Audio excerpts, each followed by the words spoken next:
Hi മക്കളെ, welcome back to cross learning. It's me Abdul Ahad Mashoor. മക്കളെടാ, ഇത് നമ്മളെ SS-ന്റെ PYQ സീരീസ് ഇല്ലേ, നമ്മൾ SS എടുക്കുക എന്ന് തുടങ്ങുന്ന വീഡിയോന്റെ തേർഡ് പാർട്ടാണ്. ഫസ്റ്റ് പാർട്ട് കഴിഞ്ഞു, സെക്കൻഡ് പാർട്ട് കഴിഞ്ഞു, തേർഡ് പാർട്ട്. അപ്പോൾ ആദ്യത്തെ രണ്ട് പാർട്ടുകൾ കാണാത്തവരെന്ത് ചെയ്യാം, ആദ്യം അത് പോയിട്ട് കണ്ടിട്ട് വരാം. കാരണം കുറേ ചോദ്യങ്ങൾ റിപ്പീറ്റഡ് ആയിട്ടുള്ള നിങ്ങൾ കണ്ടു. അതിന്റെ ഫൈനൽ പാർട്ടാണത്. കുറച്ച് സാധനമേ ഉള്ളൂ, നമ്മളങ്ങ് സെറ്റാക്കി എടുക്കാൻ പോവാണ്. ഇനി കുറച്ച് ചോദ്യങ്ങളും കൂടെ ഡിസ്കസ് ചെയ്യാനുള്ളൂ. അതോടെ ഈ വർഷത്തെ NMMS-ന്റെ SS-ന് ചോദിക്കുന്ന മുൻ വർഷങ്ങളിൽ ചോദിച്ച കുറേ ചോദ്യങ്ങൾ നമ്മൾ ഡിസ്കസ് ചെയ്തു. ഈ വർഷം NMS-ന് വരാനിരിക്കുന്ന കുറേ ചോദ്യങ്ങൾ ഈ സ്ലൈഡിലൂടെ നിങ്ങൾ കുറേ കണ്ടിട്ടുണ്ടാവും. ഏതൊക്കെ വരിക എന്നുള്ളത് നിങ്ങൾക്ക് തന്നെ മനസ്സിലായിട്ടുണ്ടാവും, കുറേ മനസ്സിലായി തുടങ്ങിയിട്ടുണ്ടാവും. ഇനി ലാസ്റ്റ് ഫൈനൽ ആയിട്ടുള്ള ഒരു ഭാഗംപാടെ എടുക്കാനുള്ളൂ. അപ്പോൾ അതോടെ നമ്മൾ SS അങ്ങ് കംപ്ലീറ്റ് ചെയ്യാൻ പോവാണ്. സോ നമ്മൾ എന്ത് ചെയ്യാം, ക്ലാസ്സിലേക്ക് നേരെ പോവാം. ആദ്യത്തെ ചോദ്യം, ജൂൺ മുതൽ സെപ്റ്റംബർ വരെ ഇന്ത്യയിൽ അനുഭവപ്പെടുന്ന കാലം. എടാ, ജൂൺ മുതൽ സെപ്റ്റംബർ വരെ ഇന്ത്യയിൽ അനുഭവപ്പെടുന്ന കാലം എന്ന് പറഞ്ഞു കഴിഞ്ഞാൽ ഏതാണ് ആ കാലം? ഒന്ന് നല്ല കാലമുണ്ട്, ചീത്തകാലമുണ്ട്. ഇത് ആ കാലമല്ല. മൺസൂൺ കാലമാണോ, ശൈത്യകാലമാണോ, ഉഷ്ണകാലമാണോ എന്നുള്ള ആ സീസൺസ് ആണ് പറഞ്ഞത്. ദെൻ ആരാണ് ഇതിൽ വരുന്നത്? ജൂൺ മുതൽ സെപ്റ്റംബർ വരെ എന്ന് പറയുമ്പോൾ നമ്മൾ ഈ സ്കൂളിലൊക്കെ പോകുമ്പോൾ മറ്റേ സ്കൂളിൽ കുടയൊക്കെ പിടിച്ച് പോകില്ലേ, നല്ല മഴക്കാലല്ലേ, നല്ല മഴക്കാലമാണ്. സ്കൂളിൽ കുടയൊക്കെ പിടിച്ച് പോകാനാണ് ജൂൺ സ്കൂൾ തുറക്കുന്ന ഒരു ടൈം. അപ്പോൾ ജൂൺ മുതൽ സെപ്റ്റംബർ വരെ ഇന്ത്യയിൽ അനുഭവപ്പെടുന്ന കാലം ഏതാ? തെക്ക് പടിഞ്ഞാറൻ മൺസൂൺ ആണ്, സൗത്ത് വെസ്റ്റ് മൺസൂൺ. മൺസൂൺ കാലഘട്ടത്തിലല്ലേ നമ്മൾ സ്കൂൾ തുറക്കുക, കുടയൊക്കെ പിടിച്ച് ചളിയൊക്കെ തെറിപ്പിച്ച് ഇങ്ങനെ ആകെ എന്താ പറയുക നനഞ്ഞിട്ട് ക്ലാസ്സിലിരിക്കുന്ന ഒരു കാലം ഉണ്ടല്ലോ, ആ കാലഘട്ടമാണ് ജൂൺ മുതൽ സെപ്റ്റംബർ വരെ. അപ്പൊ ഈ സമയത്ത് ഇന്ത്യയിൽ അനുഭവപ്പെടുന്ന കാലഘട്ടം ഏതാടാ? തെക്ക് പടിഞ്ഞാറൻ മൺസൂൺ കാലഘട്ടം. ഓക്കെ ആണേ, സെറ്റാണല്ലോ. അടുത്ത ചോദ്യം, സമശീതോഷ്ണ മേഖല സ്ഥിതി ചെയ്യുന്നത് എവിടെ? സമശീതോഷ്ണ മേഖല, ടെമ്പറേച്ചർ സോൺ എക്സ്റ്റെൻഡ്സ് ബിറ്റ്വീൻ, ഏത് മേഖലകൾക്കിടയിലാണ്? 0 മുതൽ 23.5 വടക്ക് അക്ഷാംശത്തിനിടയിലാണോ? 23.5 മുതൽ 23.5 തെക്ക്, 23.5 വടക്ക് മുതൽ 23.5 തെക്ക് വരെയുള്ളതിനടക്കാണോ? രണ്ട് അർദ്ധഗോളങ്ങളിലും 23.5 മുതൽ 66 വരെയുള്ള അക്ഷാംശങ്ങളിലാണോ? അതല്ല രണ്ട് അർദ്ധഗോളങ്ങളിലും 66 മുതൽ 90 വരെയുള്ളതാണോ? നിങ്ങൾക്ക് ആ സാധനം മനസ്സിലായില്ലേ? ഇതാണ് നമ്മളെ ഭൂമി. ഇതിനകത്ത്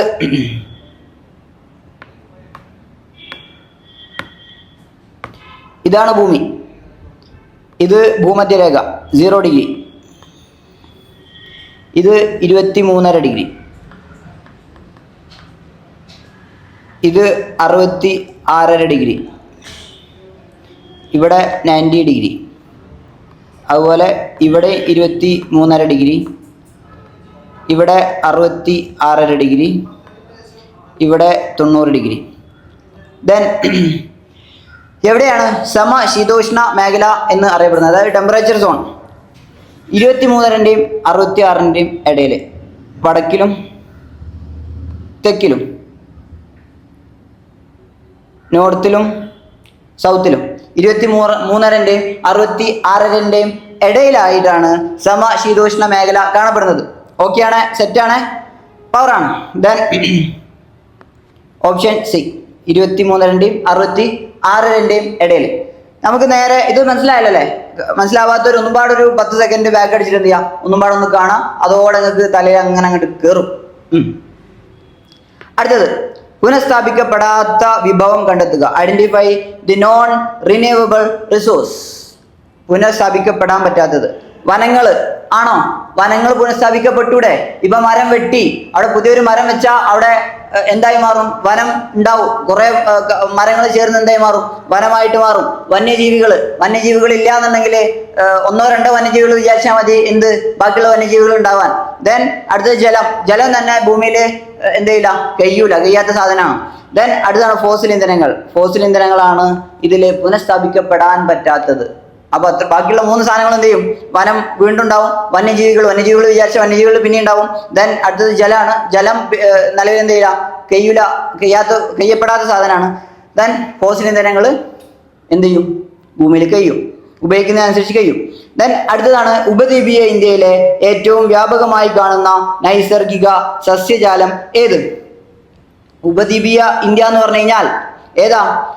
പെനിൻസുലാർ ഇന്ത്യയിൽ കാണപ്പെടുന്ന സ്ഥിരമായിട്ട് കാണപ്പെടുന്ന നൈസർഗിക സസ്യജാലം ഏതാണ്? Natural vegetation. അതേതാ? ഇലപൊഴിയും കാടുകളാണോ, കണ്ടൽ കാടുകളാണോ, മുൾച്ചെടികളാണോ, നിത്യ ഹരിത വനങ്ങളാണോ? ഏതാണ്? ഒന്നാലോചിച്ച് നോക്ക്. ഇലപൊഴിയും കാടുകളാണ്. അപ്പോൾ ഇലപൊഴിയും കാടുകളാണ് പെനിൻസുലാർ പ്ലാറ്റ്യൂല് അല്ലെങ്കിൽ ഇന്ത്യൻ ഉപദ്വീപീയ ഇന്ത്യയിൽ കൂടുതലായിട്ട് കാണപ്പെടുന്നത്. ഓക്കെ, സെറ്റാണ്. ഓക്കെ അല്ലേ? ഇലപൊഴിയും കാടുകളാണ്, ഡിസിഡസ് ഫോറസ്റ്റ് ആണ് ഉപദ്വീപീയ ഇന്ത്യയിൽ കൂടുതലായിട്ട് എന്ത് ചെയ്യുന്നത്? കാണപ്പെടുന്നത്. ദെൻ നമുക്ക് അടുത്ത സ്ലൈഡിലേക്ക് പോകാം. Next question. താരതമ്യേന ചെറിയ പ്രദേശങ്ങളുടെ കൂടുതൽ വിശദമായ വിവരങ്ങൾ രേഖപ്പെടുത്തിയിട്ടുള്ള ഭൂപടങ്ങൾ. ചെറിയ പ്രദേശങ്ങളുടെ കൂടുതൽ വിവരങ്ങൾ അഥവാ ചെറിയ പ്രദേശങ്ങളുടെ വലിയ വിവരങ്ങൾ. വലിയ വിവരങ്ങൾ എന്ന് പറയുമ്പോൾ വലിയ തോത് ഭൂപടം. ഓക്കെ, അപ്പൊ ചെറിയ പ്രദേശങ്ങളുടെ വിശദമായ വിവരം അഥവാ വലിയ വിഷയം, വലിയ വിവരം. അപ്പൊ ചെറിയ പ്രദേശങ്ങളുടെ വലിയ വിവരം അടങ്ങുന്നത് ഏതാ? വലിയ വിവരങ്ങൾ അടങ്ങുന്നതായതുകൊണ്ട് വലിയ തോത് ഭൂപടം അഥവാ ലാർജ് സ്കെയിൽ മാപ്പ്. ഓക്കെ ആണ്. അതായത് ചെറിയ പ്രദേശങ്ങളുടെ വലിയ അടയാളങ്ങളാണ് അല്ലെങ്കിൽ വലിയ അളവുകളാണ് കൊടുക്കുന്നത് എന്നെങ്കിൽ, വിശദമായ വിവരങ്ങളാണ് കൊടുക്കുന്നതെന്നുണ്ടെങ്കിൽ വലിയ തോത് ഭൂപടം. വലിയ പ്രദേശത്തിന്റെ ചെറിയ അളവുകളാണ് അല്ലെങ്കിൽ ചെറിയ വിവരങ്ങൾ മാത്രമാണ് ഉൾക്കൊള്ളിച്ചിട്ടുള്ളത് എന്നുണ്ടെങ്കിൽ ചെറിയ തോത് ഭൂപടം ആയിരിക്കും. മനസ്സിലായല്ലോ? വലിയ പ്രദേശങ്ങളുടെ ചെറിയ വിവരമാണെങ്കിൽ ചെറിയ തോത് ഭൂപടം, ചെറിയ പ്രദേശത്തിന്റെ വലിയ വിവരമാണെങ്കിൽ വലിയ തോത് ഭൂപടം. ഓക്കെ ആണ്, സെറ്റാണ്. ഓക്കെ അല്ലേ? ദെൻ നമുക്ക് എന്ത് ചെയ്യാം? അടുത്ത ചോദ്യത്തിലേക്ക് പോവാം. 1:1 10 100 1000 10000 50,000 എന്ന ഭൂപട തോത് എന്താണ് അർത്ഥമാക്കുന്നത്? ഞാൻ ആദ്യത്തെ ക്ലാസ്സിൽ നിങ്ങളെടുത്ത് പറഞ്ഞിരുന്നു. ഇതൊക്കെ റിപ്പീറ്റ് വരുന്ന ചോദ്യങ്ങളാണ്. മുൻ ക്ലാസ്സുകൾ കണ്ടവർക്ക്, മുൻ 1-2 പാർട്ട് കണ്ടവർക്ക് കൃത്യമായിട്ട് അറിയാൻ പറ്റുന്നുണ്ടാവും. അപ്പോ 1:50,000 എന്ന് പറഞ്ഞു കഴിഞ്ഞാൽ എത്ര? 1:1,00,000 എന്ന് പറഞ്ഞു കഴിഞ്ഞാൽ, അല്ലെങ്കിൽ 5 ലക്ഷം എന്ന് പറഞ്ഞു കഴിഞ്ഞാൽ 5 കിലോമീറ്റർ ആണ്. ആണല്ലോ? ആണ്.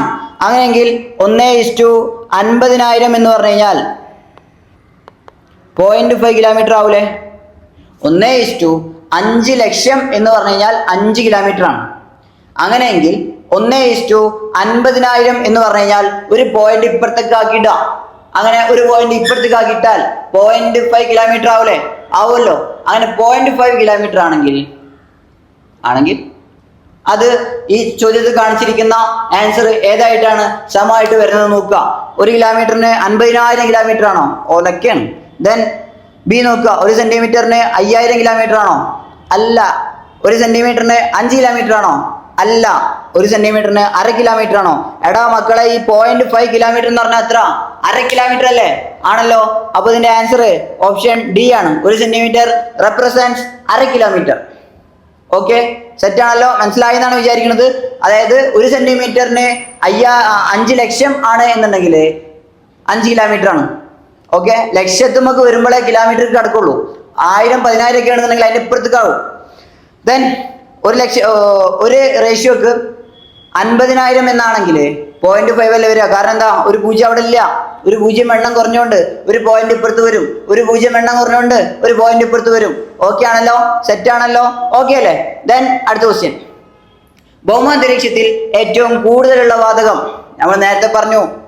എന്താ നമ്മൾ പറഞ്ഞത്? നമ്മൾ പലതും പറഞ്ഞിട്ടുണ്ട്. അപ്പോ ഇതുമായി ബന്ധപ്പെട്ട് നമ്മൾ എന്താ പറഞ്ഞത്? നമ്മൾ പറഞ്ഞത് അന്തരീക്ഷത്തിലെ ഏറ്റവും കൂടുതലുള്ള വാതകം ഏതാ? 1 nitrogen, 2 oxygen, 3 argon, 4 carbon dioxide. നമ്മൾ പറഞ്ഞു നോ എ സി. അന്തരീക്ഷത്തിൽ എന്തില്ല? എ സി ഇല്ല. No A C. അന്തരീക്ഷത്തിൽ എ സി ഇല്ല. Nitrogen, oxygen, argon, carbon dioxide. അന്തരീക്ഷത്തിൽ ഏറ്റവും കൂടുതലുള്ള ആരാ? നൈട്രജൻ ആണ്. അന്തരീക്ഷത്തിൽ രണ്ടാമത് കൂടുതലുള്ളത് ആരാ? ഓക്സിജൻ ആണ്. അന്തരീക്ഷത്തിൽ മൂന്നാമത് കൂടുതലുള്ളത് ആരാ? ആർഗൺ ആണ്. അന്തരീക്ഷത്തിൽ നാലാമത് കൂടുതലുള്ളത് ആരാ? കാർബൺ ഡൈ ഓക്സൈഡ് ആണ്. അപ്പൊ ഈ ചോദ്യം എന്താണ്? ഭൗമാന്തരീക്ഷത്തിൽ ഏറ്റവും കൂടുതലുള്ള വാതകം ഏതാ? നൈട്രജൻ അല്ലേ? നൈട്രജൻ അല്ലേ? അപ്പോ option D is the answer. Okay അല്ലേ? അന്തരീക്ഷത്തിൽ എ സി ഇല്ല. So no A C. അന്തരീക്ഷത്തിൽ ഏറ്റവും കൂടുതലുള്ളത് നൈട്രജൻ, 2 ഉള്ളത് ഓക്സിജൻ, 3 ഉള്ളത് ആർഗൺ, 4 ഉള്ളത് കാർബൺ ഡൈ ഓക്സൈഡ്. ദെൻ അടുത്തതാണ് ഇന്ത്യയുടെ സായുധ സേനാ തലവൻ, ഇന്ത്യൻ ആർമിയുടെ, ഇന്ത്യൻ നേവിയുടെ, ഇന്ത്യൻ എയർഫോഴ്സിന്റെ ഏറ്റവും തലപ്പത്തിരിക്കുന്ന തലവന്റെ പേരാര്? പേരെന്ത്? പേര് നിലവിൽ ദ്രൗപദി മുർമു എന്നാണ്. അങ്ങനെയെങ്കിൽ മൂപ്പരെ പൊസിഷൻ ഏതാ? ഇന്ത്യൻ പ്രസിഡന്റ് ആണ്. ഇന്ത്യയുടെ സായുധ സേനയുടെ തലവനായിട്ടുള്ളത് ദി പ്രസിഡന്റ് ഓഫ് ഇന്ത്യയാണ്. ഓക്കെ ആണല്ലോ? Supreme commander of the armed forces in India എന്ന് പറഞ്ഞു കഴിഞ്ഞാൽ അത് പ്രസിഡന്റ് ഓഫ് ഇന്ത്യ ആണ്. അടുത്ത ക്വസ്റ്റ്യൻ, ഫണ്ടമെന്റൽ റൈറ്റ് അല്ലാത്തതിനെ തിരഞ്ഞെടുക്കാനാണ്. മൗലികാവകാശം അല്ലാത്തത്. ഒന്ന്, മതസ്വാതന്ത്ര്യത്തിനുള്ള അവകാശം, ഫ്രീഡം ഓഫ് റിലീജിയൻ. സ്വകാര്യ സ്വത്തിനുള്ള അവകാശം, പ്രൈവറ്റ് പ്രോപ്പർട്ടി. സ്വാതന്ത്ര്യത്തിനുള്ള അവകാശം, റൈറ്റ് ടു ഫ്രീഡം. സമത്വത്തിനുള്ള അവകാശം, റൈറ്റ് ടു ഇക്വാലിറ്റി. മതസ്വാതന്ത്ര്യം മൗലികാവകാശമാണ്. സ്വാതന്ത്ര്യത്തിനുള്ള അവകാശം മൗലികാവകാശമാണ്. സമത്വത്തിനുള്ള അവകാശം ഇന്ത്യയിൽ മൗലികാവകാശമാണ്. ഇന്ത്യയിൽ മൗലികാവകാശമല്ലാത്ത ഭാഗം വരുന്നത് സ്വകാര്യ സ്വത്തിനുള്ള അവകാശമാണ്. റൈറ്റ് ടു പ്രൈവറ്റ് പ്രോപ്പർട്ടി അത് മൗലികാവകാശമായിരുന്നു, പിന്നെ മാറ്റിയതാ. ഇപ്പോ നിയമാവകാശമാണ് നിലവിൽ ഇന്ത്യയിൽ എന്ത്? സ്വകാര്യ സ്വത്തിനുള്ള അവകാശം. ഓക്കെ ആണല്ലോ? മൗലികാവകാശം ഇന്ത്യയിൽ നിലവിൽ എന്താണ്? നിയമാവകാശമാണ്. അല്ല, സ്വകാര്യ സ്വത്തിനുള്ള അവകാശം ഇന്ത്യയിൽ എന്താണ്? നിയമാവകാശമാണ്. എന്തല്ല? മൗലികാവകാശമല്ല. അല്ല അല്ല. ഓക്കെ ആണ്. ദെൻ നമുക്ക് എന്ത് ചെയ്യാം? അടുത്തത്, റിയൽ എക്സിക്യൂട്ടീവ്, യഥാർത്ഥ കാര്യനിർവഹണ ചുമതല ചെയ്യുന്നതാര്? ആരാടാ? ഒന്ന് നോക്കി നോക്കിയാ. ഒന്ന് ഗവർണർ ഉണ്ട്. ക്വസ്റ്റ്യൻ ഫുള്ളായിട്ട് ആദ്യം വായിക്കാം. അതെ, ആദ്യം ചോദ്യം ഫുള്ളായിട്ട് വായിക്കുക എന്നുള്ളതാണ്. ഇന്ത്യയിലെ ഒരു സംസ്ഥാനത്തിന്റെ യഥാർത്ഥ കാര്യനിർവഹണ ചുമതല നിർവഹിക്കുന്നത് ആരാണ്? ഒന്ന് ഗവർണർ ഉണ്ട്, രണ്ട് ചീഫ് സെക്രട്ടറി ഉണ്ട്, മൂന്ന് മുഖ്യമന്ത്രിയും അദ്ദേഹത്തിന്റെ മന്ത്രിസഭയുണ്ട്, നാല് പ്രധാനമന്ത്രിമാരുണ്ട്. ആരാണ്? ഗവർണറാണോ? അല്ല. ഗവർണർ യഥാർത്ഥ കാര്യനിർവഹണ ചുമതല നിർവഹിക്കുന്നില്ല. ഗവർണർ എന്ന് പറഞ്ഞു കഴിഞ്ഞാൽ ഇവർ പാസ്സാക്കണ ബില്ല് ജസ്റ്റ് ഒപ്പിടുക, പിന്നെ അങ്ങനെ എപ്പോഴേലൊക്കെ മുഖ്യമന്ത്രിയായിട്ട് അടിയാക്കുക, അങ്ങനെ വെറുതെ എന്തെങ്കിലുമൊക്കെ ഓരോ വിഷയത്തിൽ ഇടപെടുക, അങ്ങനത്തെ ചെറിയ ചെറിയ പരിപാടികളൊക്കെ ആരെടുത്തുള്ളൂ? ഗവർണർ അടുത്ത് ഉള്ളൂ. എന്നാൽ പറയുമ്പോൾ ഏറ്റവും വലുതാരാ? ഗവർണറാണ്. പക്ഷേ യഥാർത്ഥ കാര്യനിർവഹണം, റിയൽ എക്സിക്യൂട്ടീവ് ആരെടുത്താണ്? നോക്കാം. ചീഫ് സെക്രട്ടറി ആണോ? ചീഫ് സെക്രട്ടറിയും അല്ല. ദെൻ അടുത്തത് മുഖ്യമന്ത്രിയും അദ്ദേഹത്തിന്റെ മന്ത്രിസഭയും ആണ്. ഒരു സംസ്ഥാനത്തിന്റെ മുഴുവൻ കാര്യങ്ങളും തീരുമാനിക്കുന്നത് റിയൽ എക്സിക്യൂട്ടീവ് എന്ന് പറയുന്നത് മുഖ്യമന്ത്രിയും അദ്ദേഹത്തിന്റെ മന്ത്രിസഭയാണ്. ആരല്ല? പ്രധാനമന്ത്രിയല്ല. ഇന്ത്യൻ പ്രധാനമന്ത്രി കേരളത്തിൽ വന്നിട്ടാണോ ഭരണം നടത്തുന്നത്? അല്ലല്ലോ. മൂപ്പര് കേന്ദ്രത്തിൽ അവിടെ നിന്ന് മേരെ ദേശവാസിയോ എന്ന് പറഞ്ഞ് വിളിച്ചിട്ടില്ലല്ലേ? ഇവിടെ കേരളത്തില് ശരിക്കും ഭരണം നടത്തുന്നത് ആരാ? മുഖ്യമന്ത്രിയല്ലേ? പിണറായി വിജയനല്ലേ? മൂപ്പര് അവരെ അധീനതയിലുള്ള മന്ത്രിസഭയല്ലേ ഓരോ കാര്യങ്ങൾ തീരുമാനിക്കല്ലേ? ഓക്കെ ആണ്. അപ്പോ സെറ്റാണ്. ദെൻ അടുത്ത ക്വസ്റ്റ്യൻ, സ്വതന്ത്ര ഇന്ത്യയുടെ ആദ്യ പ്രസിഡന്റ്, ഇത് first president of independent India ആരാണ്? ഡോക്ടർ രാജേന്ദ്ര പ്രസാദ്. ഇതൊന്നും പറയേണ്ട ആവശ്യമില്ല. അത് നോർമലി 5ാം ക്ലാസ് മുതലേ നമ്മൾ കേട്ട് ഇങ്ങനെ കേട്ടുപോണ സാധനല്ലേ? അപ്പൊ സ്വതന്ത്ര ഇന്ത്യയുടെ ആദ്യ പ്രസിഡന്റ് എന്ന് പറഞ്ഞാൽ ആരാടാ?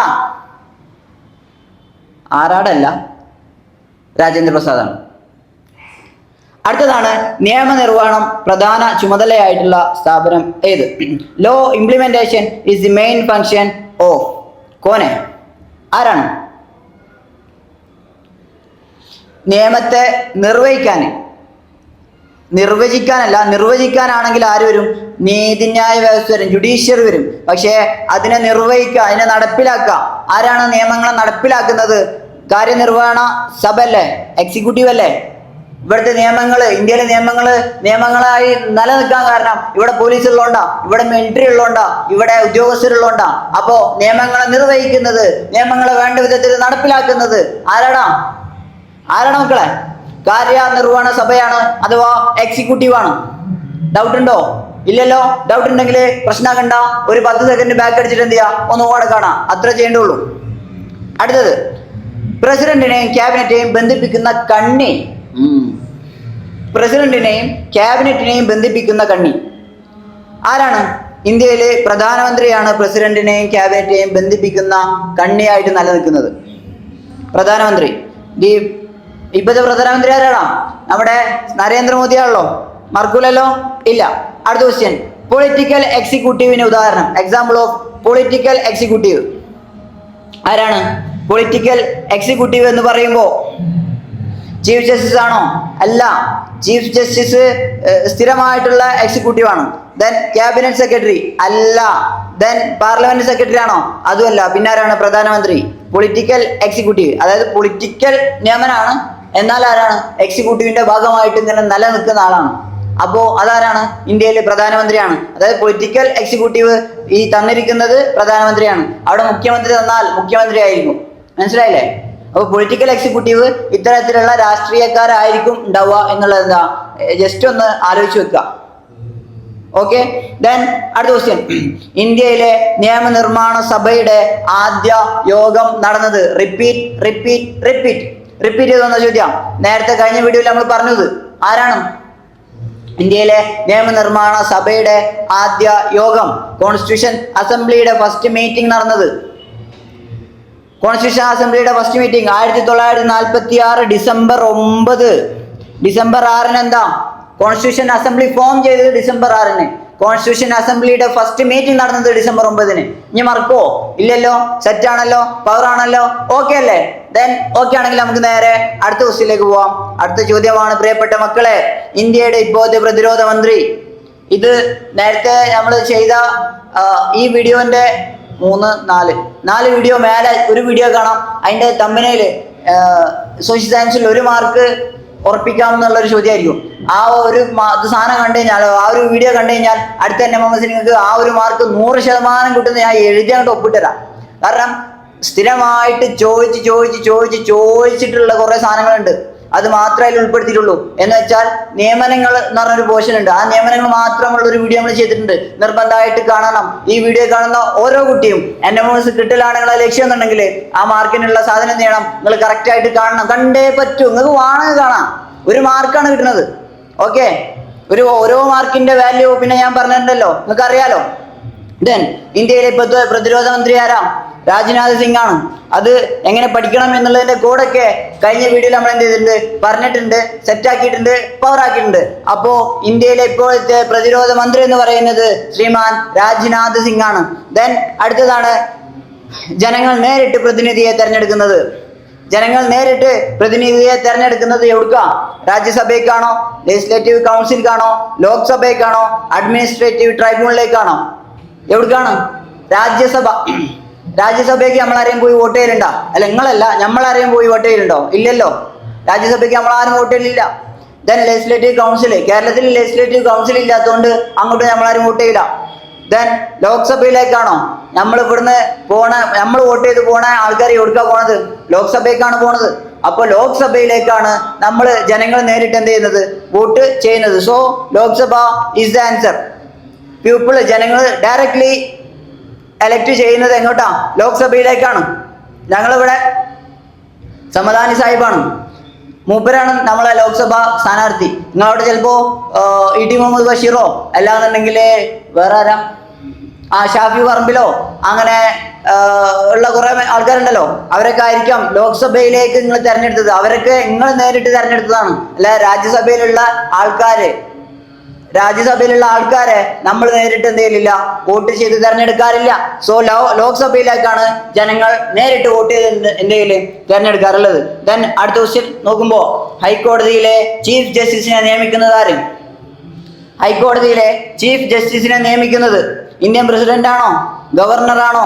സുപ്രീം കോടതിയിലെ ചീഫ് ജസ്റ്റിസ് ആണോ? അതോ ഇന്ത്യൻ പ്രധാനമന്ത്രിയാണോ? ആരാണ്? പറയൂ, ആരാണ്? ഹൈക്കോടതിയിലെ ചീഫ് ജസ്റ്റിസ് എന്ന് പറയുമ്പോൾ നിങ്ങൾ ഇങ്ങനെ ചോദ്യം ഇങ്ങനെ നോക്കും. അപ്പോൾ അതിൽ സുപ്രീം കോടതി ചീഫ് ജസ്റ്റിസ് ഉണ്ട്. ഹൈക്കോടതിയിലെ ചീഫ് ജസ്റ്റിസിനെ നിയമിക്കില്ല, അപ്പോൾ സുപ്രീം കോടതിയിലെ ചീഫ് ജസ്റ്റിസ് എന്നും പറഞ്ഞാൽ കുത്തി കഴിഞ്ഞാൽ ഉറപ്പായിട്ട് അതാണ് തെറ്റും. കാരണം അതല്ല ആൻസർ. എടാ, ഹൈക്കോടതിയിലെയും സുപ്രീം കോടതിയിലെയും ചീഫ് ജസ്റ്റിസിനെ നിയമിക്കുന്നത് ഇന്ത്യൻ പ്രസിഡന്റ് ആണ്. President of India. ഓക്കെ ആണ്? സെറ്റ് അല്ലേ? ഹൈക്കോടതിയിലെ ചീഫ് ജസ്റ്റിസിനെ നിയമിക്കുന്നത് ഇന്ത്യൻ പ്രസിഡന്റ് ആണ്. ആരല്ല? സുപ്രീം കോടതി ചീഫ് ജസ്റ്റിസ് അല്ല.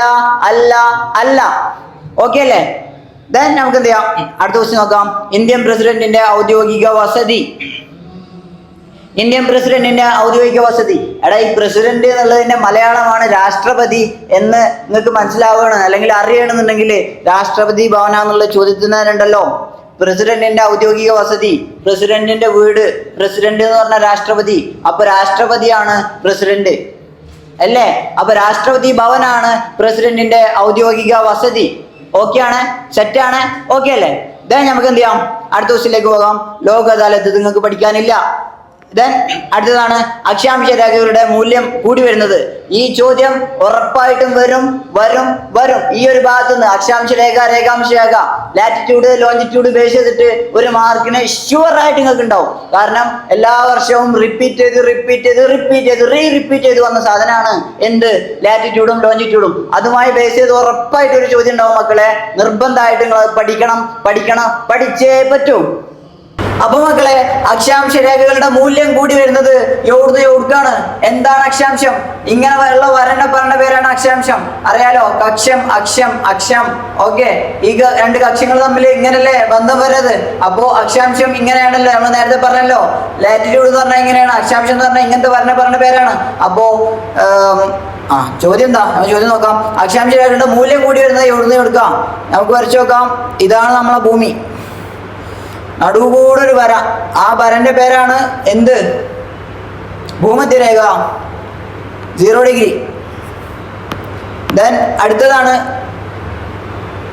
ഇവിടെ 30 ഡിഗ്രി, ഇവിടെ 60 ഡിഗ്രി, ഇവിടെ 90 ഡിഗ്രി.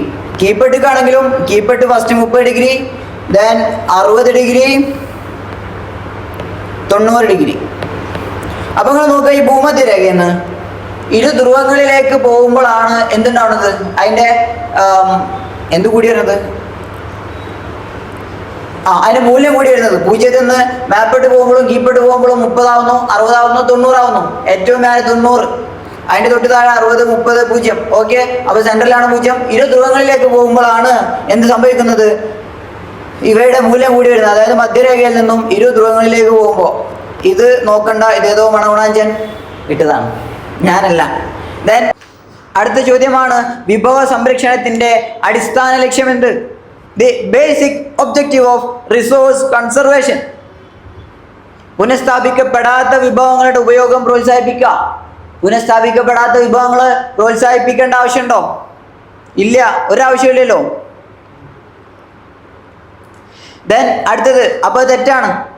വിവേകപൂർവ്വം നീതിയുക്തവുമായ വിഭവങ്ങളുടെ ഉപയോഗം, അതല്ലേ ശരിയായിട്ടുള്ളത്? Wise and judicious use of all resources. എല്ലാ വിഭവങ്ങളുടെയും വിവേകപൂർവമായ ഉപയോഗമാണ് എന്ത്? വിഭവ സംരക്ഷണത്തിന്റെ അടിസ്ഥാന ലക്ഷ്യം എന്ന് പറയുന്നത്.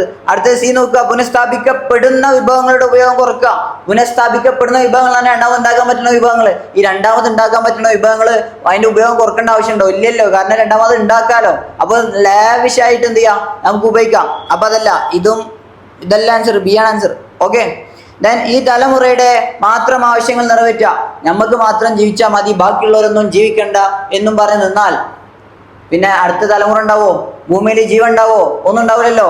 അപ്പൊ വിഭവ സംരക്ഷണത്തിന്റെ അടിസ്ഥാന ലക്ഷ്യം എന്ന് പറയുന്നത് വിവേകപൂർവവും നീതിയുക്തവുമായ വിഭവങ്ങളുടെ ഉപയോഗമാണ്. ഓക്കെ ആണല്ലോ. അടുത്ത ചോദ്യം, നൽകിയിട്ടുള്ളവയിൽ നിന്നും സാംസ്കാരിക ഭൂപടം തിരിച്ചറിയുക. കണ്ട് നേരെ കൊണ്ട് കുത്തിയാണ്, അതല്ല. നൈസർഗിക സസ്യജാല ഭൂപടം. ഈ സാംസ്കാരിക ഭൂപടവും ഭൗതിക ഭൂപടം എന്ന് പറഞ്ഞു കഴിഞ്ഞാൽ, ഭൂമിയിൽ ഓൾറെഡി ഉള്ളത്, നമ്മൾ ഉണ്ടാക്കിയതല്ല. സാംസ്കാരിക ഭൂപടം എന്ന് പറഞ്ഞു കഴിഞ്ഞാൽ മനുഷ്യന്മാരുണ്ടാക്കിയത്, അത്രയ്ക്കേ ഉള്ളൂ. ഓക്കെ, നൈസർഗിക സസ്യജാല ഭൂപടം, നാച്ചുറൽ വെജിറ്റേഷൻ മാപ്പ്. ഭൂമിയിൽ നാച്ചുറലി ഉണ്ടാവുന്ന സാധനങ്ങൾ മനുഷ്യന്മാരുണ്ടാക്കിയതാണോ? അല്ലല്ലോ, നാച്ചുറലി ഇവിടെ ഉള്ളതാണല്ലോ. ദെൻ അപ്പം അതല്ല. ദിനാവസ്ഥ ഭൂപടം, കാലാവസ്ഥ മനുഷ്യന്മാരുണ്ടാക്കുന്നതാണോ? അല്ല, കാലാവസ്ഥ പഠിച്ചുകൊണ്ടാക്കണതാണ്, ദൈവം ഉണ്ടാക്കണതല്ലേ, നമ്മൾ ഉണ്ടാക്കണതല്ല. അടുത്തത് ഭൂപ്രകൃതി ഭൂപടം. ഭൂപ്രകൃതി എന്ന് പറയുമ്പോൾ ഇവിടുത്തെ പർവ്വതങ്ങളും മലനിരകളും കടലുകളും പിന്നെ ബാക്കിയുള്ള സാധനങ്ങളൊക്കെ മനുഷ്യന്മാരുണ്ടാക്കണതാണോ? അല്ലല്ലോ, അത് ഓൾറെഡി ഇവിടെ ഉള്ളതല്ലേ. ദെൻ അടുത്തത് ഭൂവിനിയോഗ ഭൂപടം. ഭൂവിനിയോഗം എന്ന് പറഞ്ഞാൽ ലാൻഡ് യൂസ് ചെയ്യുന്നത് ആരാ? മനുഷ്യന്മാരല്ലേ. അപ്പോൾ മനുഷ്യന്മാർ ഉപയോഗിക്കുന്നതാണ് എന്ത്? സാംസ്കാരിക ഭൂപടം. അപ്പോൾ സാംസ്കാരിക ഭൂപടത്തിന് ഉപയോഗമല്ല, ഉദാഹരണമാരാ? ഭൂവിനിയോഗ ഭൂപടം ആണ്. സോ ദ ആൻസർ ഈസ് ഭൂവിനിയോഗ ഭൂപടം. അടുത്ത ക്വസ്റ്റ്യനിലേക്ക് നോക്കാം. ഭൗമാന്തരീക്ഷത്തിൽ കാർബൺ ഡൈ ഓക്സൈഡിന്റെ ആനുപാതിക അളവ്. റിപ്പീറ്റ് ചെയ്ത് വന്ന ക്വസ്റ്റ്യനാണ്. ഓക്കെ, മുൻപ് 2 തവണ നമ്മൾ പറഞ്ഞതാണ്, 3ാമത്തെ തവണ പിന്നെയും ചോദിച്ചതാണ്. അപ്പോൾ ഭൗമാന്തരീക്ഷത്തിൽ കാർബൺ ഡൈ ഓക്സൈഡിന്റെ അളവ് ഞാൻ പറയുന്നത് ഒന്നെങ്കിൽ 0.03, അല്ലെങ്കിൽ 0.04. ഇത് രണ്ടും കണ്ടാലും എന്താണ്? കാർബൺ ഡൈ ഓക്സൈഡിന്റെ ആനുപാതിക അളവാണ്. ഇവിടെ ഓപ്ഷൻ ഡി ആണ്. ഈ കുട്ടാപ്പൂ വരച്ചത് ശരിയാണ്. So option D is the right answer. അടുത്തത്, 1 സെന്റിമീറ്റർ 5 കിലോമീറ്ററിനെ കാണിക്കുന്ന ഭൂപട തോതിന്റെ ഭിന്നക രീതി. 1 സെന്റിമീറ്റർ 5 കിലോമീറ്ററിനെ, 1 സെന്റിമീറ്റർ കിലോമീറ്റർ ആവണമെന്നുണ്ടെങ്കിൽ നേരത്തെ 4 തവണ കണ്ട് ഈ ചോദ്യം പറഞ്ഞു. ഇതേമാതിരത്തെ ചോദ്യം നിർബന്ധമായിട്ട് പഠിക്കണം. വരും. ദെൻ 1 സെന്റിമീറ്റർ 5 കിലോമീറ്റർ എന്ന് പറയുമ്പോൾ എത്ര പൂജ്യമാടാ? 5 കിലോമീറ്റർ എന്ന് പറഞ്ഞു കഴിഞ്ഞാൽ 5 ലക്ഷം ആവണം. നമ്മൾ നേരത്തെ പറഞ്ഞു 1 കിലോമീറ്റർ ഒരു തോത് 1 കിലോമീറ്ററാണ് കാണിക്കണമെന്നുണ്ടെങ്കിൽ അതിനെ എന്താക്കണം? ലക്ഷത്തിന്റെ ഇത് ഭാഗത്ത് കൺവേർട്ട് ചെയ്യണം. 1 സെന്റിമീറ്ററിന് 5 കിലോമീറ്റർ ആണെങ്കിൽ 50 എത്ര ആക്കണം? 5 ലക്ഷം ആക്കണം. 500, 5000, 50000, 5 ലക്ഷം. എത്ര പൂജ്യം ഉണ്ടെന്ന് നോക്കി. 1, 2, 3, 4, 5. അപ്പോൾ 5 പൂജ്യം ഉണ്ട്. അപ്പോൾ ഈ 5 പൂജ്യം ഉള്ളത് ഇതിൽ ആരാ ഉള്ളത്? സി ആണല്ലോ. 1, 2, 3, 4, 5. അപ്പോൾ option C is the answer. Okay ആണ്. 1 സെന്റിമീറ്ററിന് 5 കിലോമീറ്ററിനെ കാണിക്കുന്നത് 1:5 ലക്ഷമാണ്. പഠിക്കാൻ പ്രത്യേകിച്ച് ഒന്നും ചെയ്യാനില്ല. 1 സെന്റിമീറ്ററിന് കിലോമീറ്റർ ആക്കണമെന്നുണ്ടെങ്കിൽ അതിന്റെ കൂടെ എന്ത് ചെയ്യുക? 5 പൂജ്യം ചേർത്ത് കൊടുക്കുക. 5 പൂജ്യം ചേർത്താൽ 1 സെന്റിമീറ്റർ എന്തായി മാറും? 1 കിലോമീറ്ററായി മാറും. അടുത്തത്, ശിലാമണ്ഡലത്തിൽ ഉൾപ്പെടുന്നത്. ശിലാമണ്ഡല ലിത്തോസ്ഫിയർ എത്ര പ്രാവശ്യം പറഞ്ഞതാ? ഇത് എന്നിട്ട് കിട്ടണില്ലേ? ഇതൊന്ന് നോക്കി പ്രിയപ്പെട്ട മക്കളെ, നിങ്ങൾ നോക്കുമ്പോൾ അതിന്റെ ആൻസർ കിട്ടുന്നത് ശിലാമണ്ഡലത്തിൽ ഉൾപ്പെടുന്നത് ഏതൊക്കെയാ? ഭൂവൽക്കവും ഉപരിമാന്റലുമാണ്. ഭൂവൽക്കവും ഉപരിമാന്റലും ചേർന്ന ഭാഗത്തിന് പറഞ്ഞ പേരാണ് എന്ത്?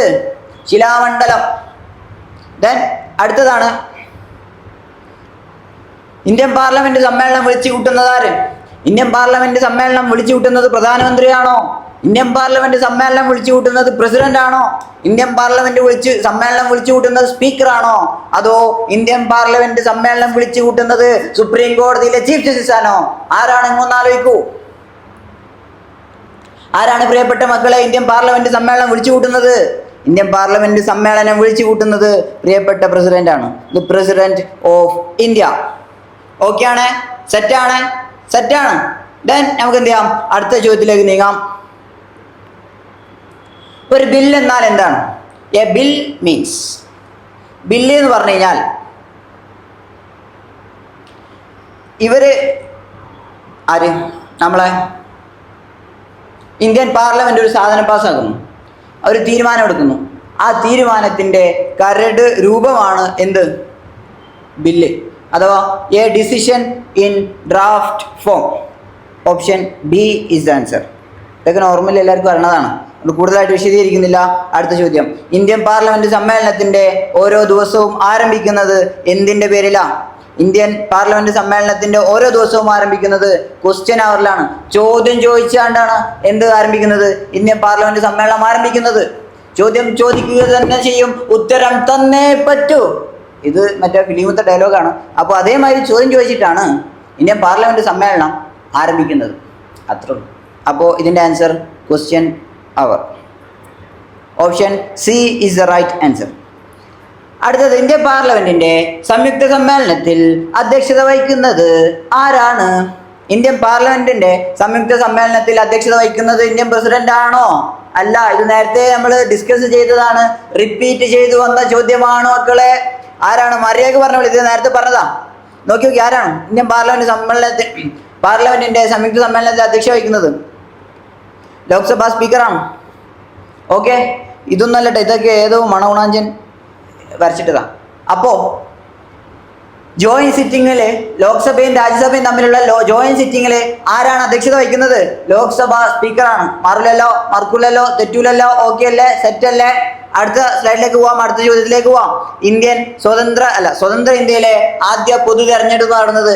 Option A 1950. വേഗം കൊണ്ടുപോയി കുത്തിക്കോളി, ഒരു തെറ്റും വാങ്ങിക്കോളി. പൊന്നാര മക്കളെ, 1950 ഇന്ത്യ റിപ്പബ്ലിക്കായ വർഷമാണ്. ഇന്ത്യ റിപ്പബ്ലിക്കായ വർഷമല്ല എന്ത് നടക്കുന്നത്? ഇന്ത്യയിൽ ആദ്യ തെരഞ്ഞെടുപ്പ് നടക്കുന്നത് പിറ്റത്തെ വർഷം. 1950 ഇന്ത്യ റിപ്പബ്ലിക് ആവുന്നു. 1951, 52 കാലഘട്ടത്തിലാണ് ഇന്ത്യയിൽ തെരഞ്ഞെടുപ്പ് നടക്കുന്നത്.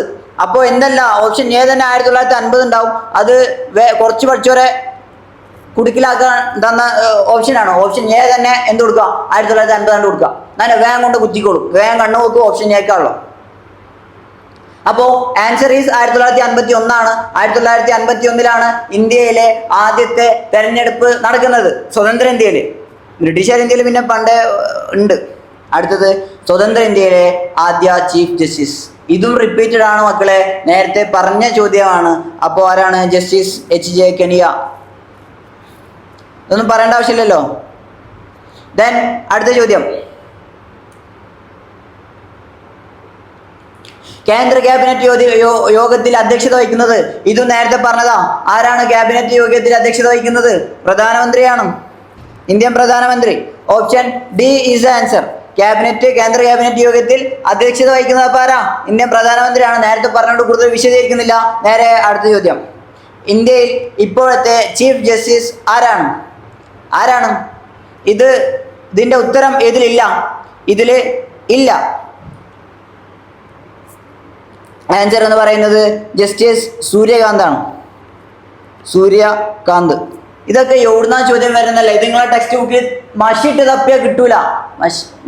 മഷിട്ട് തപ്പിയ പോലും കൃത്യന്മാർക്ക് കിട്ടൂല. അതേമാതിരി എവിടെ കാണൂല? നിങ്ങളെ SCERT ചോദ്യ പുസ്തകത്തില്, അല്ല SCERT പുസ്തകത്തില് ഈ ചോദ്യം കാണൂല. പിന്നെ അത് എവിടെ കാണുള്ളൂ? നമ്മളെ വീഡിയോയിലേ കാണുള്ളൂ. ഇവിടെ NMS സോഷ്യൽ സയൻസ് ഈ ചോദ്യം ഉറപ്പ് എന്ന് പറഞ്ഞിട്ട് ഞാനിങ്ങനെ വിളിച്ചുകൊണ്ട് നിൽക്കുന്ന ചിത്രമുള്ള ഒരു തമ്പനയിലുള്ള വീഡിയോ ഉണ്ടല്ലോ, നേരെ പോയി കാണാം. ഈ വീഡിയോ കണ്ടു കഴിഞ്ഞിട്ട് 1 മാർക്ക് ഷുവറായിട്ട് കിട്ടും. നിങ്ങൾക്ക് സ്ഥിരമായിട്ട് ചോദിക്കുന്ന, നിങ്ങളെ SCERT ഇല്ലാത്ത ആ 1 മാർക്ക് നിങ്ങൾക്ക് ഈ വീഡിയോ ഒന്ന് കിട്ടും. ഉറപ്പ് ഞാൻ തരാം. നിർബന്ധമായിട്ട് പോയി കാണണം. ഓക്കെ ആണല്ലോ? അപ്പം എന്ത് ചെയ്യാം, ഈ വീഡിയോ കണ്ടു കഴിഞ്ഞ പാട് ഈ അടുത്ത വീഡിയോ ഏതായിട്ട് കാണാം? SS-ന്റെ ഈ ചോദ്യം ഉറപ്പ് എന്നുള്ള ആ വീഡിയോ പോയി കാണാം. അങ്ങനെയാണെന്നുണ്ടെങ്കിൽ ആ ചോദ്യം ഉറപ്പായിട്ട് കിട്ടും. ദെൻ നമുക്ക് അടുത്ത ചോദ്യത്തിലേക്ക് നടക്കാം. ഇന്ത്യയിലെ 2 സംസ്ഥാനങ്ങൾ തമ്മിലുള്ള തർക്കങ്ങൾ കേൾക്കുന്നത്, ഇത് 3 പ്രാവശ്യം ഞാൻ നിങ്ങളുടെ അടുത്ത് പറഞ്ഞതല്ലടോ. ആരാ? സുപ്രീം കോടതി. വേറെ പ്രത്യേകിച്ച് ആരുമല്ല. ഇത് സുപ്രീം കോടതി, സ്പെഷ്യൽ കോടതി ഒന്നല്ല, സുപ്രീം കോടതി. ഓക്കെ, 2 സംസ്ഥാനങ്ങൾ തമ്മിൽ എന്തെങ്കിലും അടി ഉണ്ടായാൽ ആരാണ് തർക്കങ്ങൾ പരിഹരിക്കുക? സുപ്രീം കോടതിയാണ്. അവിടെ വാപ്പായിട്ട് വർക്ക് ചെയ്യല്. ദെൻ ഇന്ത്യയിലെ പ്രധാനമന്ത്രിയുടെ ഔദ്യോഗിക വസതി ഏത്? ഇന്ത്യൻ പ്രധാനമന്ത്രിയുടെ ഔദ്യോഗിക വസതിയുടെ പേരാണ് എന്ത്? 7 ലോക്മാർക്ക്, 7 ലോക്മാർക്ക്. നിങ്ങൾക്ക് പഠിക്കാനില്ല തോന്നുന്നു, എന്നാലും GK ആയിട്ട് എന്ത് ചെയ്യുക, ജസ്റ്റ് നോക്കി വെക്കുക. ദെൻ അടുത്തത്, ലോക അദാലത്തിനെ സംബന്ധിച്ച്, ലോക അദാലത്ത് നിങ്ങൾക്ക് ഈ വർഷം ഇല്ല, പഠിക്കണ്ട. അടുത്തത്, ഭൗമാന്തരീക്ഷത്തിൽ ഏറ്റവും കൂടുതലുള്ള വാതകം. ഇതൊക്കെ ഇഞ്ഞും പിന്നും പറയണോ? എടാ, ഭൗമാന്തരീക്ഷം, അന്തരീക്ഷത്തിൽ എന്തില്ല? AC ഇല്ല, നോ AC. ഏറ്റവും കൂടുതലുള്ളത് നൈട്രജൻ, രണ്ടാമതുള്ളത് ഓക്സിജൻ, മൂന്നാമതുള്ളത് ആർഗൻ, നാലാമതുള്ളത് കാർബൺ ഡൈ ഓക്സൈഡ്. ഇനി മറക്കോ? ഇല്ലല്ലോ. ഇത് 3ാമത്തെ പ്രാവശ്യമാണ് നോ AC ഞാൻ തന്നെ ഇതേ സ്ലൈഡിൽ എഴുതുന്നത്. അപ്പോൾ ഭൗമാന്തരീക്ഷത്തിൽ ഏറ്റവും കൂടുതലുള്ളത് നൈട്രജൻ, ഓപ്ഷൻ C. ദെൻ അടുത്ത ചോദ്യം, നൽകിയിട്ടുള്ളവയിൽ ഏത് സവിശേഷതയാണ് ഭൂപടങ്ങളിൽ കറുപ്പ് നിറം? ഇതൊക്കെ നമ്മൾ പഠിച്ചാലടാ. റെയിൽവേ പാതകളാണോ, റോഡുകളാണോ, മണൽ കൂണകളാണോ, വാസസ്ഥലങ്ങളാണോ? റെയിൽവേ പാതകൾ കറുപ്പാണ്. ഓപ്ഷൻ എ ആണ് ആൻസർ, കറുപ്പ്. ബാക്കി നോക്കാം. റോഡ്, ചോന്ന വീട്, ചോന്ന റോഡ്, ചോന്ന വീട്, ചോന്ന റോഡ്, ചോന്ന വീട്, ചോന്ന റോഡ്. ഓക്കെ അല്ലേ? അപ്പോ റോഡുകള്, വീടുകള് അഥവാ വാസസ്ഥലങ്ങൾ ഏതാണ്? ചുവപ്പാണ്. ഇത് ചുവപ്പാണ്, ചുവപ്പ്. മണൽ കൂനകള്, പാറക്കുന്നുകള്, ഉയരം ഒക്കെ ഏതാ? അല്ല, ഏതാ? തവിട്ടാണ്. തവിടല്ല, തവിട് ആടിനെടുക്കുന്ന സാധനം. ഇത് തവിട്ട്. അപ്പോൾ തവിട്ടല്ല, തവിട്ട്. നിങ്ങൾ അക്ഷരസ്ഫുടതമാണ്. അതാണ് പണ്ട് മലയാള ടീച്ചർമാര് അടിച്ചു പഠിപ്പിച്ചത്, അക്ഷരസ്ഫുടതയോടെ സംസാരിക്കാൻ പറ്റണം. അപ്പൊ നമ്മളെ തവിട്ട് അല്ല, തവിട്ട്. അപ്പോൾ മണൽ കൂനകൾ ഏത് കളറില്ല? തവിട്ടിലാണ് കാണപ്പെടാറ്. ദെൻ എന്ത് ചെയ്യാം? അടുത്ത ചോദ്യം, ഒരു ഭൂപടത്തിന്റെ തോത്, പിന്നിൻ തോത്. ഇതിപ്പോ പറഞ്ഞു എനിക്ക് തന്നെ എന്തോ മര്യാദ പോയി. എന്തോരം തോതുകളാണ് ചോദിക്കണം, ഇങ്ങനെ ചോദിക്കാൻ പാടോ? ദെൻ ഒരു ഭൂപടത്തിന്റെ തോത് 1:1, 10, 100 അല്ല, എന്താണ് 1, 2, 3, 4, 5 1:2 ലക്ഷം ആണെങ്കിൽ ആ ഭൂപടത്തിലെ 3 കിലോമീറ്റർ 3 സെന്റിമീറ്റർ അകലത്തിൽ സ്ഥിതി ചെയ്യുന്ന സ്ഥലങ്ങൾ തമ്മിലുള്ള യഥാർത്ഥ ദൂരം എത്ര? മക്കളെ ഇത് നോക്കുക. 1 എന്ന് പറഞ്ഞാൽ 2 കിലോമീറ്റർ. ദെൻ അപ്പോൾ 2 എന്ന് പറഞ്ഞു കഴിഞ്ഞാൽ എത്ര കിലോമീറ്റർ? 4 കിലോമീറ്റർ. അപ്പൊ 3 എന്ന് പറഞ്ഞു കഴിഞ്ഞാൽ എത്ര kilometre? 6 kilometre. Option D is answer. ഇത് മനസ്സിലായല്ലോ? തോത് നിങ്ങൾ നോക്കാതെ പരീക്ഷയ്ക്ക് പോവരുത്, ആ ഒരു മാർക്ക് അങ്ങോട്ട് പോവും. അങ്ങോട്ട് പറഞ്ഞുതരാം. പരീക്ഷയ്ക്ക് നോക്കാതെ പോയാൽ എക്സാം പേപ്പറിൽ ആ മാർക്ക് കൊണ്ട് പോവും. പരീക്ഷയ്ക്ക് നോക്കി പോയാൽ എക്സാം പേപ്പറിൽ വരുമ്പോൾ ആ മാർക്ക് കൊണ്ട് കിട്ടും. അപ്പൊ മര്യാദ എന്ത് ചെയ്യാം? അല്ല, മര്യാദ അല്ല, അതെ മര്യാദക്ക് നല്ലപോലെ എന്ത് ചെയ്യാം? നിങ്ങൾ ആ മാർക്ക് നേടിയെടുക്കാം. നേടിയെടുത്താൽ നിങ്ങൾക്ക് കൊള്ളാം. ദെൻ അടുത്തതാണ്, താഴെ തന്നിട്ടുള്ളവയിൽ ഏറ്റവും ഫലഭൂയിഷ്ടമായ മണ്ണ് ഏത്? നമ്മൾ 5ാം ക്ലാസ് മുതൽ പഠിച്ച് ശീലമുള്ളതാണ്. ഏറ്റവും ഫലഭൂയിഷ്ടമായ മണ്ണ് എക്കൽ മണ്ണ്. ഏറ്റവും ഫലഭൂയിഷ്ടമായ മണ്ണ് അലോവിയൽ മണ്ണ്, അലോവിയൽ സോയിൽ. എനിക്ക് ആകെ ഈ അലോവേര മാത്രമേ തലയ്ക്ക് വരുന്നുള്ളൂ. അലോവിയൽ സോയിൽ. അപ്പോൾ എക്കൽ മണ്ണ് ഓപ്ഷൻ ബി. അടുത്ത ചോദ്യം, ദക്ഷിണായന രേഖ എന്നറിയപ്പെടുന്നത് ഏത്? ഇതൊക്കെ പറയാനുണ്ടോ? ഉത്തരായന രേഖ 66 ഡിഗ്രി വടക്ക്, ദക്ഷിണായന രേഖ 66 ഡിഗ്രി തെക്ക്. നമ്മൾ നേരത്തെ പറഞ്ഞതാണ്. അതായത് tropic of Capricorn 66 degree south. Option D. അങ്ങനെയെങ്കിൽ 66 ഡിഗ്രി വടക്കിന് പറഞ്ഞ പേരെന്താ? ഉത്തരായന രേഖ. അതായത് ട്രോപ്പിക് ഓഫ് ക്യാൻസർ. ഉത്തരാർദ്ധ ഗോളത്തിലുള്ളവർക്ക് ക്യാൻസർ കൂടുതലാണ്, മനസ്സിലാക്കി വെക്കുക. ദെൻ അടുത്തതാണ്, ഇന്ത്യയിലെ ഏറ്റവും പ്രധാന മഴക്കാലം. തൊട്ട് മുമ്പേ ഇതേ വീഡിയോ തന്നെ പറഞ്ഞതല്ലടാ. പ്രിയപ്പെട്ട മക്കളെ, ഞാൻ പറഞ്ഞതല്ലേ, നിങ്ങളൊന്ന് ആലോചിച്ച് നോക്കി. എത്ര പ്രാവശ്യമാണ് അത് ഇങ്ങനെ ഉസുറുമ്പുളിണ്ടോ പിന്നെയും പിന്നെയും ചോദിക്കാൻ? ഇങ്ങനെ ചോദ്യം ഇട്ടുകൊണ്ടിരിക്കുക ഒരേമാതിരി. ഇതെന്താ അത് പിന്നെയും പിന്നെയും പിന്നെയും ഒരേ ചോദ്യം, വേറെ ചോദ്യമൊന്നും ഇല്ലാത്ത മാതിരി ഇങ്ങനെയൊക്കെ ചോദ്യമിടല്. അപ്പോൾ ഇന്ത്യയിലെ ഏറ്റവും പ്രധാനപ്പെട്ട മഴക്കാലമാണ് എൻ്റെ പ്രിയപ്പെട്ട മക്കളെ മൺസൂണിൻ്റെ അതല്ല ചെറുതായിട്ട് എത്തിപ്പോയി. ഇങ്ങനെ പറഞ്ഞു പോവാ, എന്താ അങ്ങനെയൊക്കെ പറയല്. അപ്പോൾ ഇന്ത്യയിലെ ഏറ്റവും പ്രധാനപ്പെട്ട മഴക്കാലമാണ് തെക്ക് പടിഞ്ഞാറൻ മൺസൂൺ കാലം. തെക്ക് പടിഞ്ഞാറൻ മൺസൂൺ കാലം ഏതൊക്കെ മുതലാ? ജൂൺ മുതൽ ഏകദേശം സെപ്റ്റംബറിന്റെ ലാസ്റ്റ് വരെ ആയിട്ടാണ് വരിക. ഏത്? തെക്ക് പടിഞ്ഞാറൻ മൺസൂൺ, സൗത്ത് വെസ്റ്റ് മൺസൂൺ. നമ്മൾ സ്കൂളിൽ കൊടക്കെ ചൂടിയിട്ട് പോണ കാലം തെക്ക് പടിഞ്ഞാറൻ മൺസൂൺ. ഓക്കെ ആണ്, സെറ്റാണ്. അടുത്ത ചോദ്യം, ഭൂമിയുടെ അകക്കാമ്പ് ഖരാവസ്ഥയിലാകാൻ കാരണം എന്ത്? ഭൂമിയുടെ അകക്കാമ്പ് ഖരാവസ്ഥയിലാണോ അല്ലേ നിങ്ങൾക്കറിയോ? ആണ്. ഭൂമിയുടെ അകക്കാമ്പ് ഖരാവസ്ഥയിലാണ്. അതായത് inner core of earth remains in solid state due to. എന്താണ് കാരണം? ഒന്ന് വായിച്ചു നോക്കി.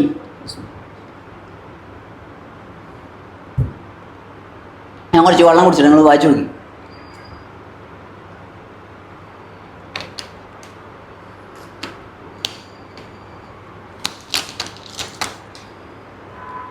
സിലിക്കേറ്റുകളുടെ സാന്നിധ്യമാണോ? അല്ല. ഭൂമിയുടെ കേന്ദ്രഭാഗത്ത് ഉയർന്ന താപനിലയാണോ? ഉയർന്ന താപനിലയാണ് ഭൂമിയുടെ കേന്ദ്രഭാഗത്ത്. പക്ഷേ ഖരാവസ്ഥയിൽ കാണപ്പെടാൻ, സോളിഡ് അവസ്ഥയിൽ കാണപ്പെടാൻ കാരണം അതല്ല. ഈ മറ്റേ പൊറാട്ടയും എന്താണ് നെയ്ച്ചോറും പിന്നെ ബട്ടർ ചിക്കനും അടിച്ചാണ്ട് കയറ്റിയിട്ട് ഗ്ലാസ് കൊണ്ട് കയറിയതാ. അപ്പോളേ ചെറുതായിട്ട് ഇങ്ങനെ ഉള്ളിൽ നിന്ന് മറ്റേ ഗ്യാസ് ഇങ്ങനെ വരില്ല, ഗാന്നുണ്ട്. ആ സാധനം ഇങ്ങനെ വരുന്നുണ്ട്. എന്താ ഇപ്പോൾ കാട്ടുക? പ്രത്യേകിച്ചും കാട്ടല്ല. അപ്പോൾ നിക്കൽ ഇരുമ്പ് ഉള്ളതുകൊണ്ടാണോ?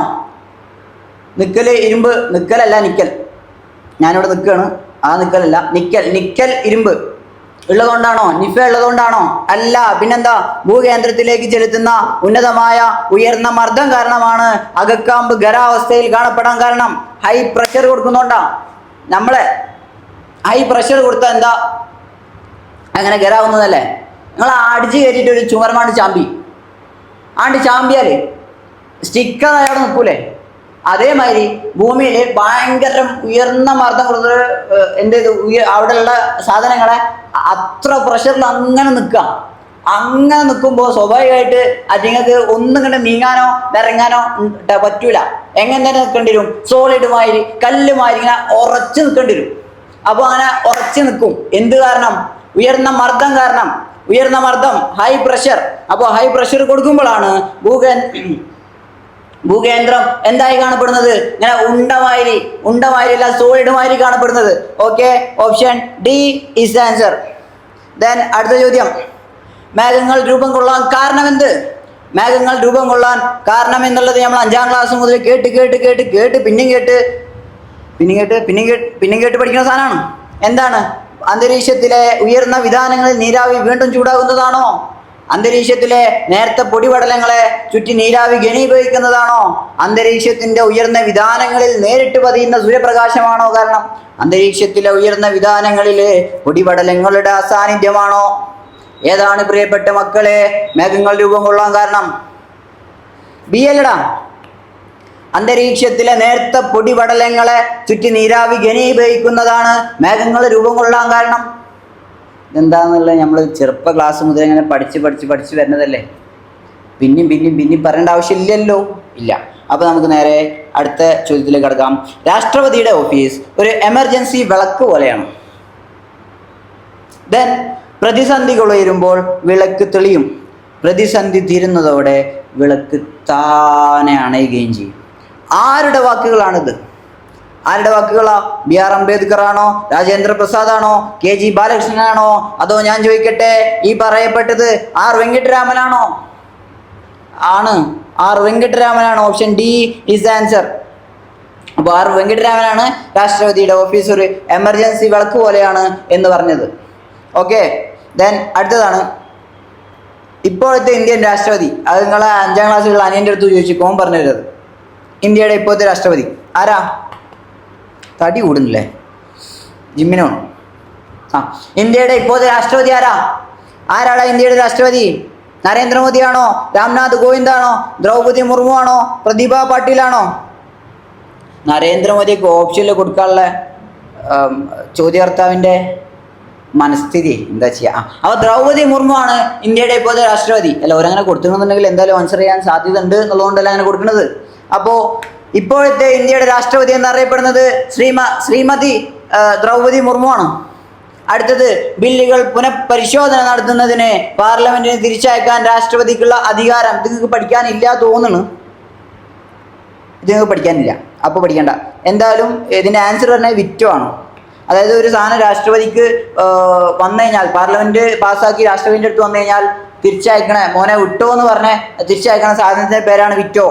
വിറ്റോ പവർ, രാഷ്ട്രപതിൻ്റെ ഒരു പവറാണ്.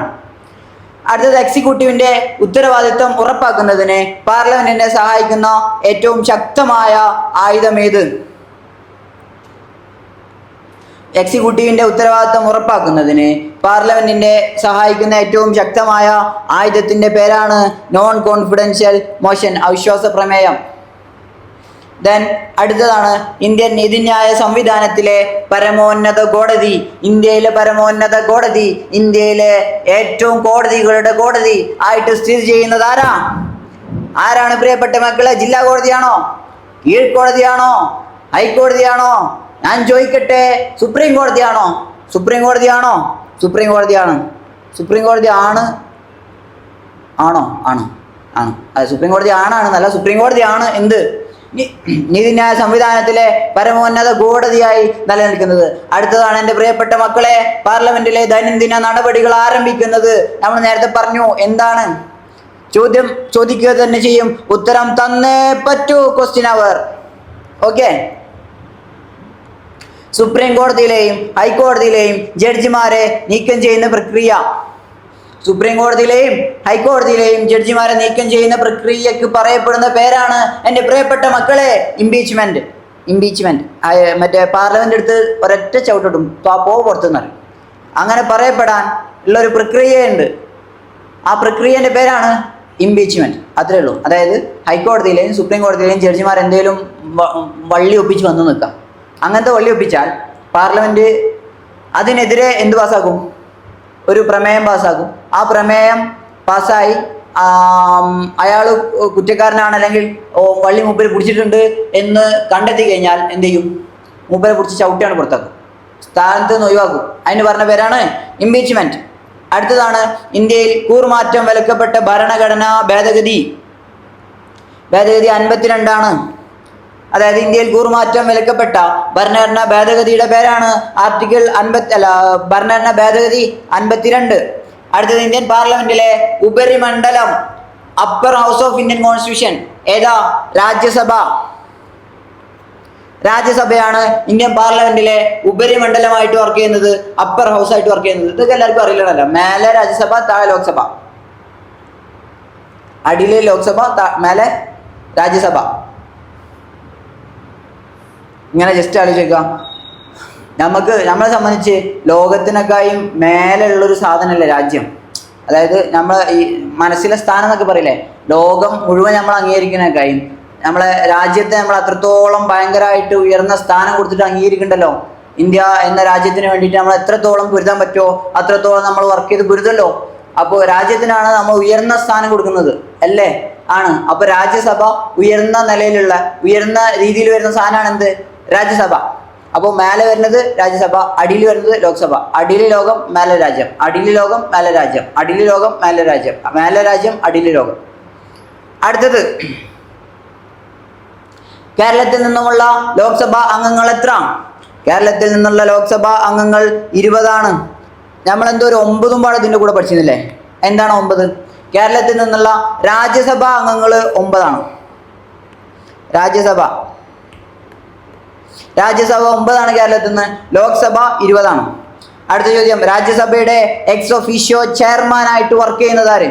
രാജ്യസഭയുടെ എക്സ് ഒഫീഷ്യോ ചെയർമാൻ എന്ന് പറയുന്നത് എൻ്റെ പ്രിയപ്പെട്ട മക്കളെ ഉപരാഷ്ട്രപതിയാണ്. രാജ്യസഭയുടെ എക്സ് ഒഫീഷ്യോ ചെയർമാൻ ഈസ് ഉപരാഷ്ട്രപതി. അടുത്തതാണ്, ഒരു ബില്ല് ധനബില്ല് ആണോ അല്ലയോ എന്ന് തീരുമാനിക്കുന്നത്. നേരത്തെ നമ്മൾ പറഞ്ഞു അവിടെ എന്തോ ഒരു ചെറിയ തെറ്റൊക്കെ പറ്റി ധനബില്ല് ആണോ പെണ്ണോ എന്നൊക്കെ പറഞ്ഞു പോയി. അപ്പോൾ ധനബില്ല് ആണോ അല്ലയോ എന്ന് തീരുമാനിക്കുന്നത് ആരാ? ധനബില്ല് ആണോ അല്ലയോ എന്ന് തീരുമാനിക്കുന്നത് സ്പീക്കറാണ്. Option C. നമ്മൾ പറഞ്ഞല്ലോ അതൊക്കെ. ദെൻ അടുത്തത്, ഒരു സ്ഥിരം എക്സിക്യൂട്ടീവിന് ഉത്തമ ഉദാഹരണം പ്രധാനമന്ത്രിയാണോ? സ്ഥിരം എക്സിക്യൂട്ടീവ് എന്ന് പറഞ്ഞാൽ എന്താ? സ്ഥിരമായിട്ട് എല്ലാ കാലവും ആ കുറ്റി അടിച്ചമാരി അവിടെ തന്നെ ഉള്ളത്. പ്രധാനമന്ത്രി 5 കൊല്ലം കഴിഞ്ഞാൽ ജനങ്ങൾ തീരുമാനിക്കും പിന്നെ പ്രധാനമന്ത്രി അവിടെ വേണോ വേണ്ടെന്ന്. പറ്റില്ല എന്നെ പിടിച്ച് ചവിട്ടി പുറത്താക്കും. ദെൻ അടുത്തത്, രാഷ്ട്രപതി പ്രസിഡന്റിന് 5 കൊല്ലേ ഉള്ളൂ. അത് കഴിഞ്ഞാൽ പിന്നെ എന്ത് ചെയ്യും? 30 പോവും. അടുത്തത് പിന്നെ കളക്ടർ ഉണ്ട്, അതോടെ നോക്കട്ടെ. ഗവർണറും സ്ഥിരമായിട്ടൊന്നല്ല. എത്ര പോലും ഗവർണർമാരെ മാറി പിന്നെയും മാറി തിരിഞ്ഞു മറിഞ്ഞ് മാറി വരുന്നത്. അപ്പൊ ഗവർണർ എന്തല്ല? സ്ഥിരമല്ല.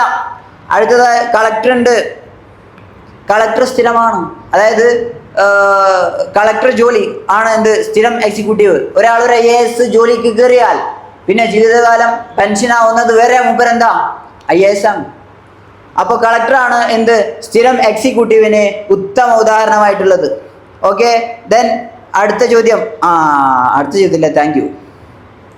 അതായത് എൻ്റെ പ്രിയപ്പെട്ട മക്കളെ, നമ്മൾ തുടങ്ങിയിട്ട് കുറച്ച് ദിവസമായില്ലേ? ഐ തിങ്ക് ദാറ്റ് ഇത് 3rd പാർട്ടാണ്, ലാസ്റ്റ് പാർട്ടാണ്. അപ്പോൾ മൊത്തത്തിലൊരു 2, 3, 4 മണിക്കൂറിൻ്റെ അടുത്ത് വീഡിയോ ഉണ്ടാവും.